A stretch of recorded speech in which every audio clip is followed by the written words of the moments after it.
Tetesi za soka ya leo huko Ulaya. Manchester City ipo katika hatua ya mwisho ya mazungumzo na klabu ya Lille kuhusu kiungo wa Morocco mwenye umri wa miaka 18, Ayoub Boudi, ambaye pia anawindwa na Arsenal, Chelsea, Liverpool na Bayern Munich.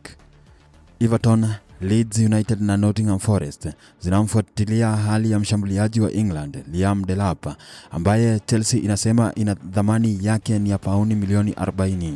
Kiungo mwingine wa Mali, Mamadou Sagare, anatarajiwa kukamilisha uhamisho wake kwenda Brentford baada ya kuondoka kwenye kambi ya maandalizi ya msimu wa Lens nchini Italia. Fulham imekabiliana na Real Madrid kuwasajili washambuliaji wa Uhispania Gonzalo Garcia na kiungo Casa Palaciao ambaye ana miaka 21 kwa ada ya pamoja pauni milioni 43.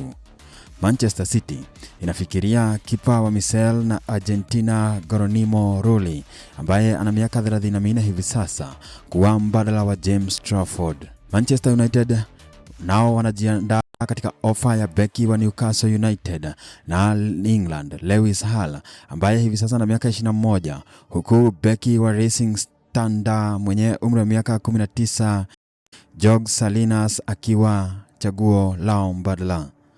Coventry City nao iko katika hatua za mwisho kukubaliana na Brighton kuhusu usajili wa kipa wa England Carl Lawsworth ambaye ana miaka 25 aliyecheza kwa mkopo katika klabu hiyo msimu uliopita.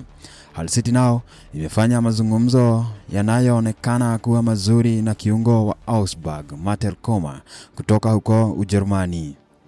Manchester United imefanya mazungumzo kuhusu kumsajili kipa wa San Lorenzo na Paraguay Orlando Gil ambaye ana miaka 26 kwa mujibu wa wakala wake. Hayo ndio yaliyo katika meza yetu ya tetesi hii leo.